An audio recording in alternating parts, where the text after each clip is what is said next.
Hey good morning students, that's Mohit Soni and एक बार फिर से आपका वेलकम है आपका अपनी क्लास में, जिसमें हम पढ़ रहे हैं synthetic clothing material and polymers के बारे में।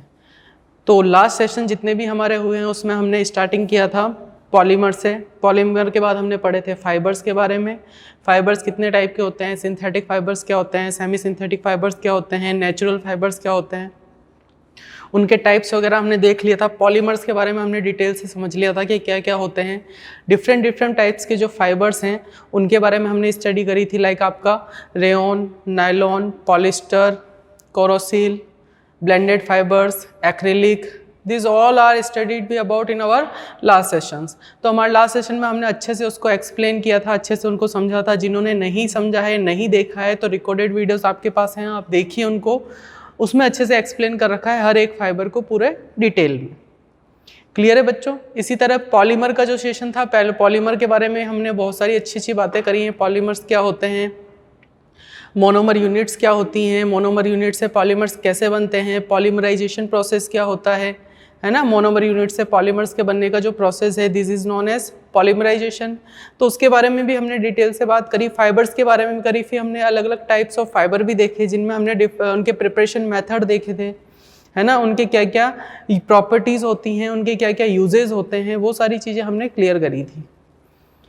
तो हमारा एक पार्ट तो पॉलीमर का था, दूसरा पार्ट फाइबर्स का था, थर्ड पार्ट हमारा चल रहा है बच्चों कौन सा, प्लास्टिक्स। तो एक बार रिकॉल करवा देता हूं कि हमने लास्ट सेशन में क्या क्या पढ़ा था। हमने प्लास्टिक्स के बारे में पढ़ा था।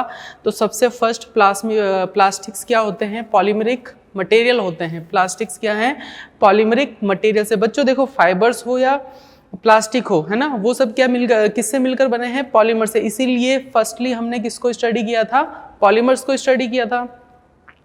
तो प्लास्टिक जो है आपका, प्लास्टिक भी क्या है बच्चों, पॉलीमरिक मटेरियल है, जो डिफरेंट टाइप के पॉलीमर से मिलकर बना हुआ है।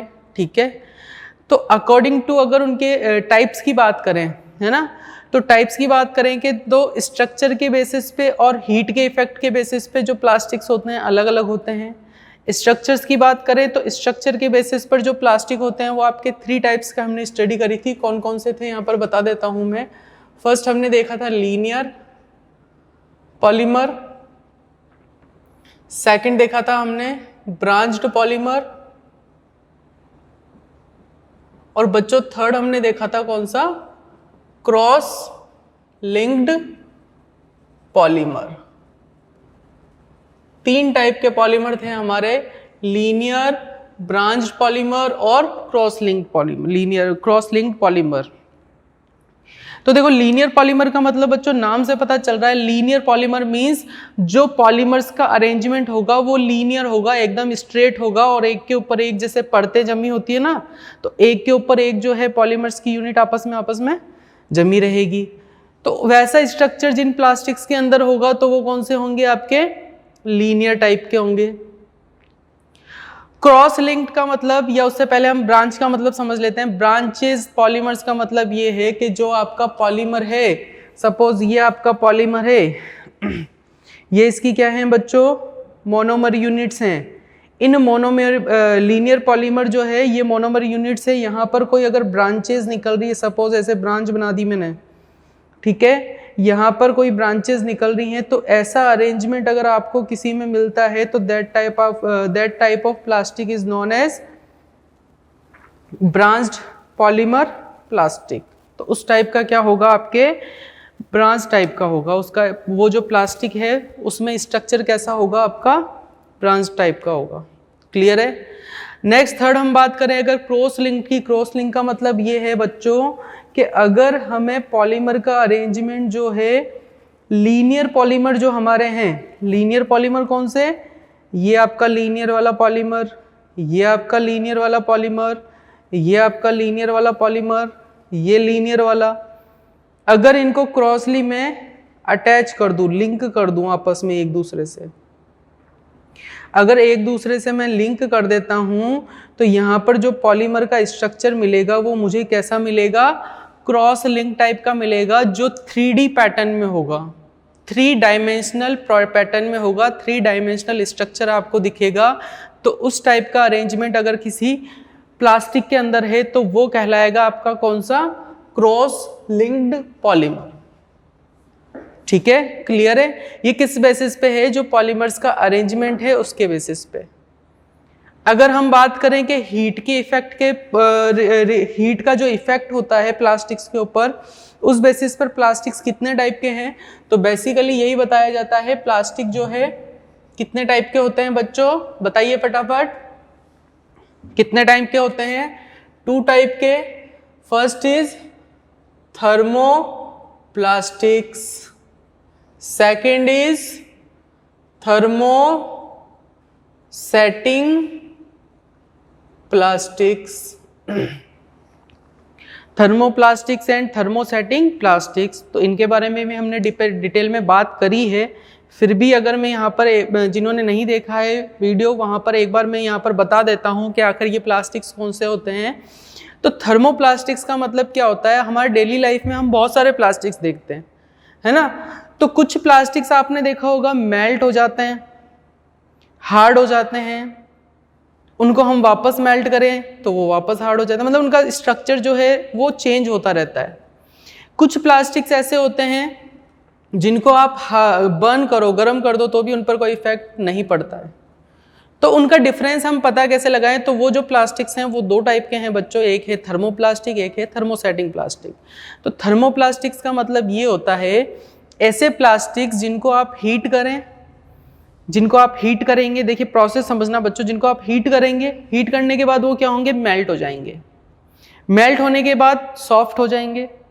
सॉफ्ट होने के बाद आप उनको कूल करते हैं, उनको ठंडा करते हैं, तो वो क्या हो जाएंगे? हार्ड हो जाएंगे। जैसा भी शेप आपको चाहिए, जैसा भी आर्टिकल आपको बनाना है, जैसा भी आपको प्रोजेक्ट या जैसा भी हम बोले प्रोडक्ट बनाना है आपको, तो उसका प्रोसेस क्या है? प्लास्टिक लिया आपने, उस प्लास्टिक को आपने मेल्ट किया, मेल्ट करने के बाद वो सॉफ्ट हो जाएगा। सॉफ्ट होने के बाद आपने उसको क्या किया? अगर कूल किया तो डिजायर्ड शेप आपको मिल जाएगी। क्लियर है ये? अब आप चाहते हो कि नहीं यार मुझे ये शेप नहीं चाहिए, मुझे तो कुछ और बनाना है, तो आप वापस उस प्लास्टिक को क्या कर सकते हैं? वापस उसको मेल्ट कर सकते हैं, वापस वो सॉफ्ट हो जाएगा, वापस उसको आप कूल कर दीजिए, अपना जो शेप चाहिए उसमें वो कन्वर्ट हो जाएगा। तो थर्मोप्लास्टिक्स जो होते हैं उनको आप अगेन एंड अगेन जो है रीयूज कर सकते हैं, उनका रिसाइकलिंग कर सकते हैं। तो यहाँ पर इफेक्ट किसका पड़ रहा है? हीट का। तो हीट से रिलेटेड ही हमने इसको जोड़ा है कि अगर आप हीटिंग करते हैं, उनको गर्म करते हैं, तो थर्मोप्लास्टिक्स को आप अगेन एंड अगेन क्या कर सकते हैं? रीयूज कर सकते हैं। क्लियर है बच्चों ये बात? तो थर्मोप्लास्टिक्स जो होते हैं वो फ्लेक्सिबल भी होते हैं। फ्लेक्सिबल का मतलब अगर आप उनको बेंड करोगे, फोर्सली अगर आप बेंड करते हो, तो विदाउट एनी ब्रेक वो क्या होंगे? इजीली बेंड हो जाएंगे। इजीली क्या होंगे? बेंड हो जाएंगे। कौन से? Thermosetting plastics. क्लियर है? अब बात करते हैं, अगर हम थर्मोप्लास्टिक जो है इजीली बेंड हो जाएंगे। अगर हम बात करें थर्मोसेटिंग प्लास्टिक्स की, तो बच्चों इसका अपोजिट हो जाएगा। क्या हो जाएगा? थर्मोसेटिंग प्लास्टिक्स जो हैं, अगर हमें बनाना है सपोज कोई आर्टिकल, तो वो जो प्लास्टिक का पॉलीमर है या उसकी जो यूनिट है, उस प्लास्टिक्स को आप क्या करो? हीट करो। हीट करने के बाद वो मेल्ट होगा, मेल्ट होने के बाद वो सॉफ्ट होगा। सॉफ्ट होने के बाद अगर आप उसे कूल करते हो, ठंडा करते हो, तो क्या होगा? वो एक बार में ही क्या होगा? हार्ड हो जाएगा, रिजिड हो जाएगा, हार्ड हो जाएगा। अब आप उसको चाहो कि हीट करके उसको मेल्ट करना चाहो तो वो वापस नहीं होगा। तो उन टाइप की प्लास्टिक्स को हम क्या कहते हैं बच्चों? Thermosetting plastics. जैसे आपके बेकेलाइट हो गया, मेलामाइन हो गया, टेफ्लॉन वगैरह हो गया, ये सब क्या है? आपके थर्मोसेटिंग प्लास्टिक्स हैं, जिन्हें आप वापस रीयूज नहीं कर सकते। वो एक बार जो आर्टिकल बन गया है, एक बार आपका प्रोडक्ट जो बन चुका है वो बन चुका है, आप वापस चाहें उसको कन्वर्ट करना तो वो नहीं होगा।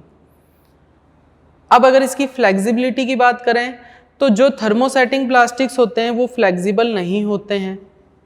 जैसे हम बात करें, मैंने आपको पिछली क्लास में बताया था, जैसे ये आपका पेन है, ये किस प्लास्टिक का बना हुआ है? थर्मोसेटिंग प्लास्टिक का बना हुआ है।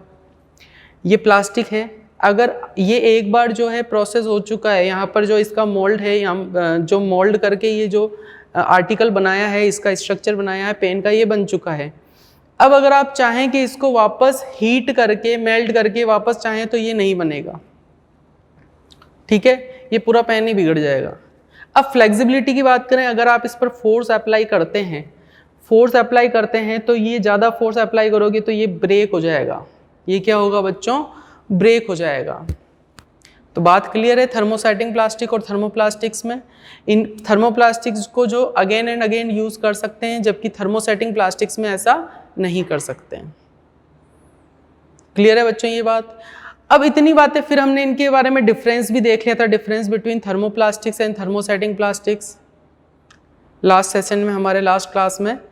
अब आज की क्लास में हम क्या करने वाले हैं बच्चों, ऐसी प्रॉपर्टीज जो मोस्टली सारे प्लास्टिक्स में कॉमन होती है, उन प्रॉपर्टीज के बारे में हम एक एक करके पढ़ते हैं। आ रही बच्चों बात समझ में? ऐसी प्रॉपर्टीज जो मोस्टली प्लास्टिक्स में कॉमन होती है, उनके बारे में हम स्टडी करते हैं। तो यहाँ पर देखिए आपका टॉपिक है general properties of plastics. Plastic की जनरल प्रॉपर्टीज आखिर होती क्या क्या हैं। तो यहाँ पर देखिए the following properties are common in most of plastics. यहाँ पर कुछ प्रॉपर्टीज लिखी हुई है बच्चों जो मोस्टली प्लास्टिक्स में क्या होती हैं, कॉमन होती हैं। अगर मैं फर्स्ट प्रॉपर्टी की बात करूं तो यहाँ पर देखो लिखा हुआ है plastics are light strong durable. क्या है बच्चों, प्लास्टिक्स आर लाइट होते हैं, स्ट्रॉन्ग होते हैं, ड्यूरेबल होते हैं and can be moulded in any desired shape and size. और उन्हें आप क्या कर सकते हैं, मोल्ड कर सकते हैं, उनको ढाल सकते हैं जैसी भी साइज या शेप आपको रिक्वायर्ड है। Is it clear to all of you?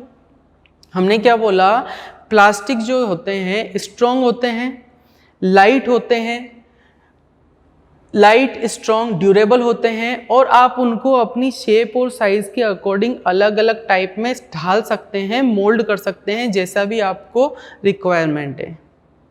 Mostly plastics की प्रॉपर्टी है ये। क्लियर है बच्चों? यहाँ पर मैं थर्मोसेटिंग थर्मोप्लास्टिक की बात नहीं कर रहा हूँ, यहाँ पर मोस्टली जो कॉमन प्रॉपर्टीज ओवरऑल निकल के आ रही हैं उनके बारे में हम बात कर रहे हैं। ठीक है, नेक्स्ट देखिए, नेक्स्ट पॉइंट क्या है, थर्मल कंडक्टिविटी। तो सबसे पहले तो बात ये कि थर्मल का मतलब क्या होता है। थर्मल का मतलब होता है बच्चों हीट। थर्मल को रिलेट किया जाता है हीट से, थर्मल को रिलेट किया जाता है हीट से। तो थर्मल कंडक्टिविटी का मतलब ये है कि हीट की जो कंडक्टिविटी यानी हीट अगर उसमें से पास हो जाए, होती है या नहीं होती है, इसका इफेक्ट प्लास्टिक पर कैसे पड़ता है। तो देखिए क्या लिखा हुआ है, थर्मल मीन्स हीट। थर्मल का मतलब क्या होता है बच्चों, heat. Plastics are poor conductors of heat. Plastic जो होते हैं वो हीट के क्या होते हैं, पुअर कंडक्टर्स होते हैं। पुअर कंडक्टर्स का मतलब क्या है कि अगर आप, जैसे मैंने बात करी थर्मोसेटिंग प्लास्टिक्स की, तो देखा होगा अपने घरों में जो हमारे बर्तन वगैरह होते हैं उनके हैंडल जो होते हैं वो प्लास्टिक के बनाए जाते हैं। तो आपका जो बर्तन है वो तो गर्म हो जाएगा, लेकिन उसका जो प्लास्टिक है वो गर्म नहीं होगा। क्यों गर्म नहीं होगा? क्योंकि हीट का पास उसमें से नहीं हुआ, हीट उसमें से फ्लो नहीं हुई है। हीट उसमें से फ्लो नहीं हुई है, इसका मतलब वो पुअर कंडक्टर है किसका, हीट का। वो प्लास्टिक क्या है, हीट का पुअर कंडक्टर है। बात आ रही है समझ में? तो यही चीज लिखी हुई है, thermal means heat, plastics are poor conductors of heat. This is why, इसीलिए क्या होता है, they you are used for making handles of cooking containers. जो भी कुकिंग कंटेनर्स होते हैं हमारे, उनके हैंडल्स बनाने में इसीलिए हम क्या करते हैं, प्लास्टिक्स का यूज करते हैं।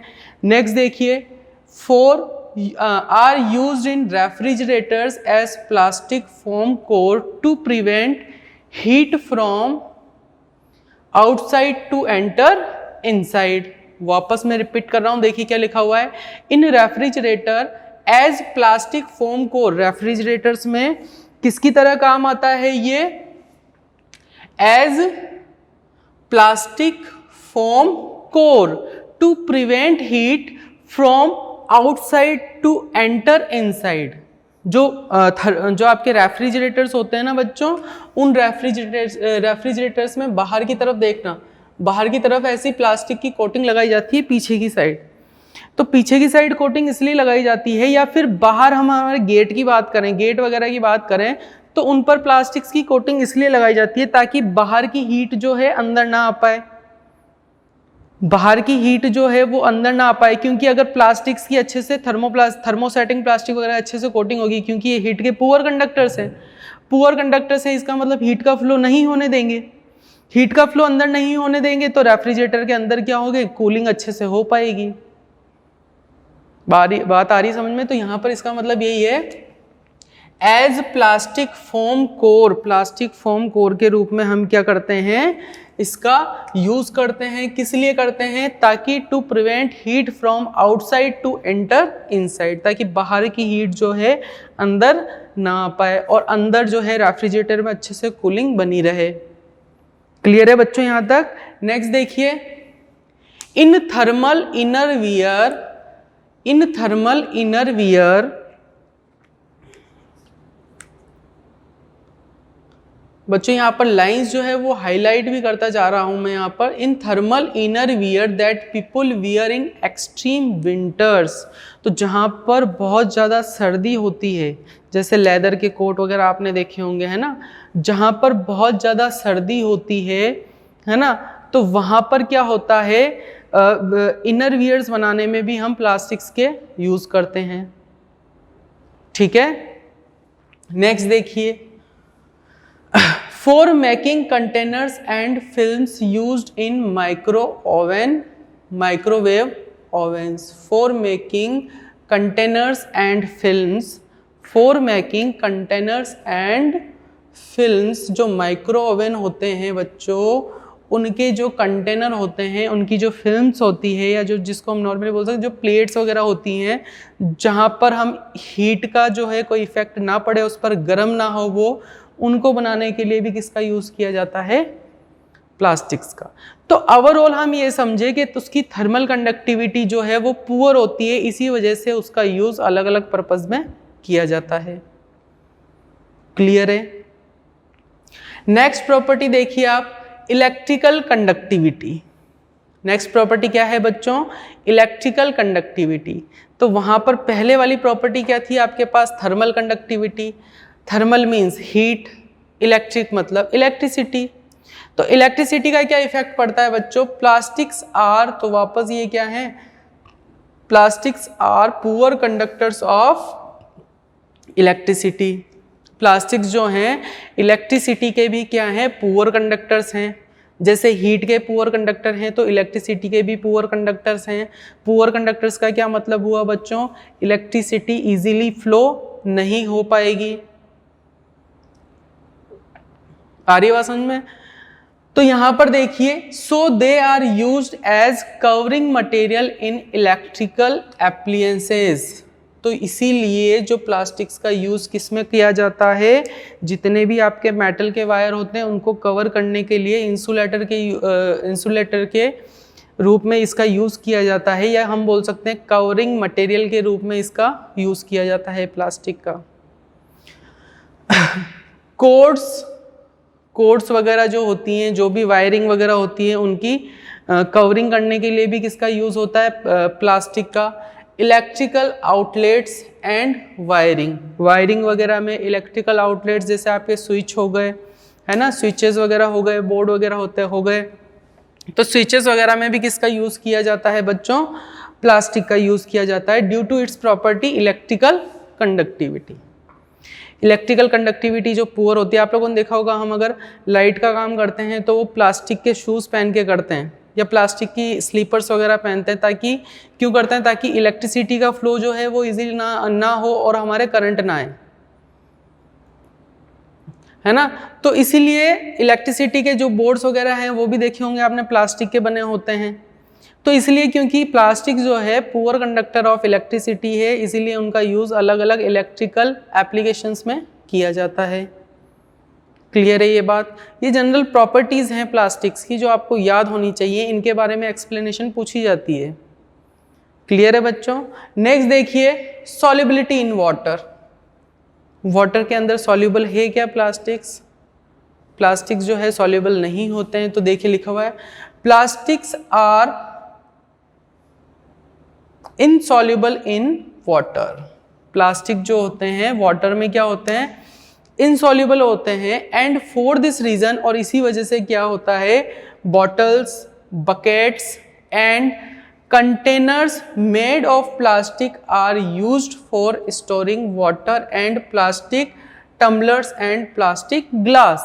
तो इसीलिए आप लोगों ने देखा होगा पानी वगैरह को स्टोर करने के लिए प्लास्टिक की बाल्टी वगैरह है या प्लास्टिक के बैग्स वगैरह हैं, प्लास्टिक के टम्बलर्स वगैरह हैं, प्लास्टिक की ग्लास वगैरह हैं, इनको सबका यूज़ किया जाता है पानी को स्टोर करने के लिए, बिकॉज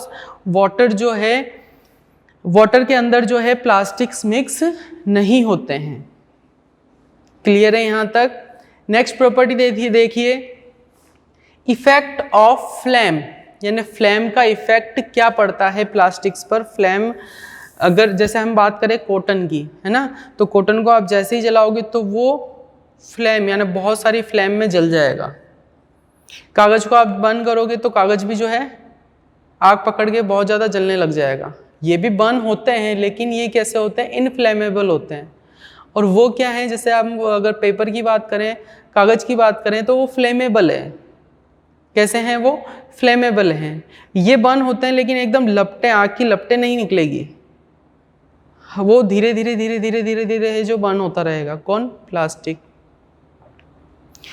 तो इफेक्ट ऑफ फ्लेम का अगर हम देखें तो plastic polybags melting on accidentally when coming in contact with a hot pan. तो आप लोगों ने देखा होगा जो पॉलीबैग्स वगैरह हैं, पॉलीथीन वगैरह होती है, अगर किसी हॉट पैन के कांटेक्ट में आ जाए तो वो मेल्ट होती रहती हैं धीरे धीरे। तो इसका वो किस लिए होती है? This happens because plastics are inflammable. वो किस लिए होता है? क्योंकि प्लास्टिक जो है इनफ्लेमेबल होते हैं, एकदम जो है वो जलते नहीं है, धीरे धीरे धीरे धीरे मेल्ट होते हैं, है ना। ऐसे बहुत सारी ज्वालाएं नहीं निकलेगी। किसकी? प्लास्टिक्स की। नेक्स्ट देखिए, नॉन रिएक्टिविटी। नॉन रिएक्टिविटी का मतलब ये है कि प्लास्टिक जो है रिएक्शन नहीं करते हैं। लाइक हम बात करें मेटल्स की, मेटल जो है एटमॉस्फेयर में जो एयर है या मॉइस्चर है उसके कांटेक्ट में आते ही कोरोड हो जाते हैं, कोरोडेड हो जाते हैं, उन पे जंग लग जाता है ना। तो जंग लग जाता है, एक टाइम पीरियड के बाद जंग लग जाता है। तो लेकिन अगर हम प्लास्टिक्स की बात करें तो प्लास्टिक्स जो है नॉन रिएक्टिव, जनरली कंडीशन में तो नॉन, ये इनकी रिएक्टिविटी शो होती है, हाईली केमिकल्स वगैरह हो तो फिर थोड़ा रिएक्टिव हो जाते हैं, रिएक्टिविटी शो कर देते हैं।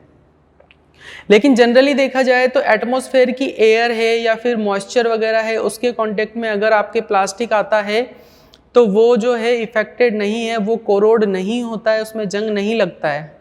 जैसे आप लोगों ने देखा होगा बच्चों, जो जैसे हम अगर जनरली बात करें, अगर मेरे पास मेटल का कोई सिलेंडर है या मेटल्स का कोई ऐसा कंटेनर है जिसके अंदर गेहूं भर के रखा जाता है, बिना पेंट किए अगर मैं उसको रख रहा हूँ, कोई कंटेनर है बड़ा सा जिसको कोठी वगैरह हम बोलते हैं आम भाषा में, तो बड़े से कंटेनर में अगर गेहूं वगैरह, गेहूं तो आपको पता है साल 2 साल हमारे घरों में भर के रख दिए जाते हैं, तो विदाउट एनी, बिना उसको पेंट वगैरह किए, विदाउट एनी पेंट हम अगर उसको रख दें तो कुछ ही टाइम में क्या होगा, कंटेनर जो है आपका उस पर जंग लग जाएगा। क्यों लग जाएगा? क्योंकि वो एटमॉस्फेयर की एयर से या फिर एटमॉस्फेयर में जो नमी है, मॉइस्चर है, उससे वो रिएक्शन कर लेगा। रिएक्शन करने के बाद क्या होगा, उस पर जंग लग जाएगा, रस्टिंग ऑफ आयरन हो जाएगा अगर लोहे की बनी हुई है तो वहाँ पर जंग लगने की वजह से क्या होगा, वो जो है कंटेनर वो खराब हो जाएगा। अब उन्हीं गेहूं को अगर हम प्लास्टिक, या तो प्लास्टिक का पेंट अच्छे से कर दो या फिर प्लास्टिक का कोई कंटेनर लेके उसके अंदर स्टोर करके रखें तो हमारा जो गेहूं है वो काफ़ी टाइम तक चलेगा। ठीक है। इनके अलावा जो मेटल्स होती हैं वो भी अच्छी तरह की, मतलब अच्छी प्रॉपर्टी की मेटल्स होती है जिनमें इजीली जंग नहीं लगता है। वो आप नेक्स्ट आपके मेटल्स और नॉन मेटल्स वाले टॉपिक में पढ़ेंगे। लेकिन यहाँ पर अगर हम रिलेट करें प्लास्टिक को और मेटल को, तो plastic is better than metal to store anything. यहाँ तक कि केमिकल्स वगैरह होते हैं, केमिकल्स वगैरह जो होते हैं उनको भी प्लास्टिक के कंटेनर्स में स्टोर करके रखा जाता है क्योंकि वो रिएक्टिविटी शो नहीं करते हैं। क्लियर है ये चीज़? तो यहाँ पर देखिए लिखा हुआ है, non reactivity means plastics do not react with water and air. Plastic जो है वो वाटर और एयर से रिएक्ट नहीं करते हैं। Unlike metals they are not corroded, यानी मेटल्स की तरह ये कोरोडेड नहीं होते हैं। And thus they are used as storage and containers, इसीलिए इनका यूज किसमें, स्टोरेज कंटेनर्स के रूप में किया जाता है, स्टोर करने के लिए चीज़ों को। In which a variety of materials including chemicals can be stored, जिसके अंदर हम वैरायटी ऑफ मटेरियल्स स्टोर करके रख सकते हैं, यहाँ तक कि केमिकल्स को भी जो है स्टोर करके रख सकते हैं। क्लियर है बच्चों ये चीज़? तो यहाँ पर जो हमने देखा वो जनरल प्रॉपर्टीज देखी हमने प्लास्टिक्स की, जो मोस्टली प्लास्टिक्स में जो है कॉमन होती है। सबसे फर्स्ट हमने देखा प्लास्टिक जो है लाइट है, स्ट्रॉन्ग है, ड्यूरेबल है और moulded in any desired shape and size, हम उसको मोल्ड कर सकते हैं किसी भी साइज और शेप के अंदर। अगर हम बात करें सेकंड प्रॉपर्टी की तो that is your thermal conductivity. तो थर्मल कंडक्टिविटी से आपको याद रखना है, थर्मल मीन्स हीट। तो जो प्लास्टिक्स होते हैं they are poor conductors of heat, heat के पुअर कंडक्टर होते हैं, इसीलिए हमारे घरों में किचन में जो कुकिंग यूटेंसिल्स हैं उनके हैंडल जो हैं वो बनाए जाते हैं किसके, प्लास्टिक्स के बनाए जाते हैं, क्योंकि वो पुअर कंडक्टर ऑफ हीट हैं, है ना। इसके अलावा और आपने देखा making containers and films used in microwave ओवन्स, refrigerators वगैरह में भी इसका यूज़ किया जाता है।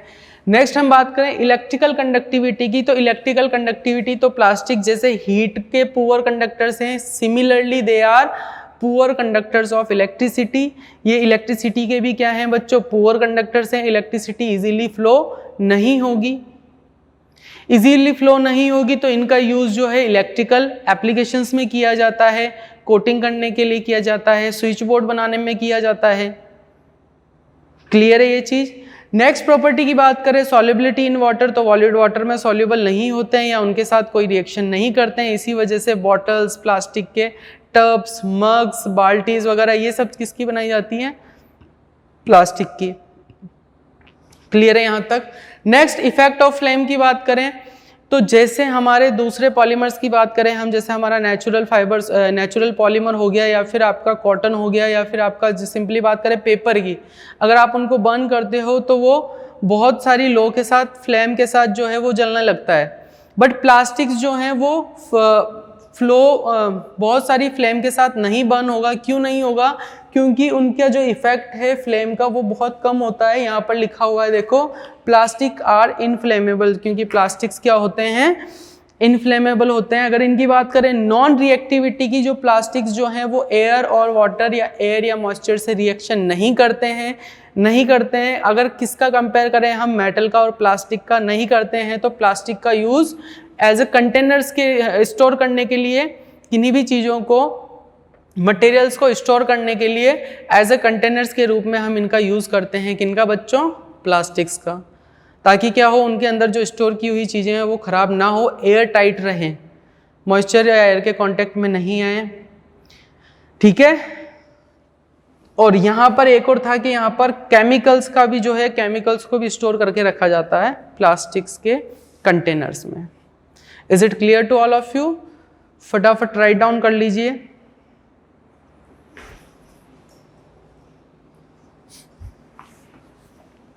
लिख लिया बच्चों आपने? तो आज के सेशन में इतना ही बच्चों, जिसमें हमने देखो जनरल प्रॉपर्टीज देखी हैं डिफरेंट टाइप्स ऑफ प्लास्टिक्स की। नेक्स्ट क्लास में हम देखेंगे कि मेन कैरेक्टरिस्टिक्स जो होती हैं वो प्लास्टिक्स की क्या होती हैं, वेस्टेज क्या होते हैं, बायोडिग्रेडेबल, डिग्रेडेबल क्या होते हैं, वो सारी चीज़ें हम पढ़ेंगे नेक्स्ट क्लास में। अभी की क्लास के लिए इतना ही। Thank you, have a nice day students.